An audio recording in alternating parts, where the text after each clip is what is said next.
was more than her 2 arms could carry. Of course, she couldn't leave the baby behind. And the suitcase? What was inside that suitcase that was of more importance than an umbrella on a day like this? Maybe she stood there all day, waiting. Maybe she was waiting for an arrival rather than a departure. Or maybe she hopped on the red line seconds after the brown line disappeared from view. When I come home that night, she's gone. I don't tell Chris about this because I know what he would say. Who cares? I help Zoe with her math homework at the kitchen table. Zoe says that she hates math. This comes as no surprise to me. These days, Zoe hates most everything. She's 12. I can't be certain, but I remember my I hate everything days coming much later than that, 16 or 17. But these days, everything comes sooner. I went to kindergarten to play, to learn my ABCs. Zoe went to kindergarten to learn to read, to become more technologically savvy than me. Boys and girls are entering puberty sooner, up to 2 years sooner in some cases than my own generation. 10-year-olds have cell phones. 7- and 8-year-old girls have breasts.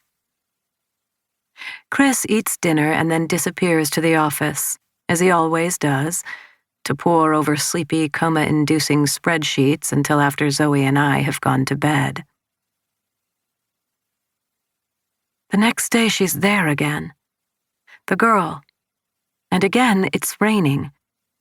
Only the second week of April, and already the meteorologists are predicting record rainfall for the month. The wettest April on record, they say. The day before, O'Hare reported 0.06 inches of rain for a single day. It's begun to creep into basements, collect in the pleats of low-lying city streets. Airport flights have been canceled and delayed. I remind myself, April showers bring May flowers, tuck myself into a creamy waterproof parka, and sink my feet into a pair of rubber boots for the trek to work. She wears the same torn jeans, the same army green jacket, the same lace-up boots. The vintage suitcase rests beside her feet. She shivers in the raw air, the baby writhing and upset. She bounces the baby up and down, and I read her lips. Shh. I hear women beside me, drinking their piping hot coffee beneath oversized Gulf umbrellas. She shouldn't have that baby outside. On a day like today, they sneer. What's wrong with that girl? Where is the baby's hat?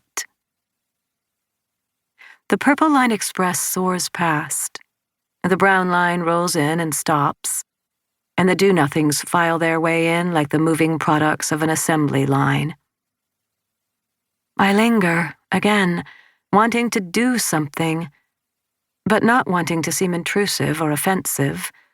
There's a fine line between helpful and disrespectful, one which I don't want to cross. There could be a million reasons why she's standing with the suitcase, holding the baby in the rain, a million reasons other than the one nagging thought that dawdles at the back of my brain. She's homeless. I work with people who are often poverty-stricken, mostly immigrants. Literacy statistics in Chicago are bleak. About 1/3 of adults have a low level of literacy, which means they can't fill out job applications.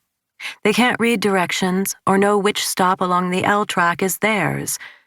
They can't help their children with their homework. The faces of poverty are grim. Elderly women curled into balls on benches in the city's parks, their life's worth pushed around in a shopping cart as they scavenged the garbage for food. Men pressed against high-rise buildings on the coldest of January days, sound asleep, a cardboard sign leaned against their inert body. Please help. Hungry. God bless. The victims of poverty live in substandard housing, in dangerous neighborhoods. Their food supply is inadequate at best. They often go hungry.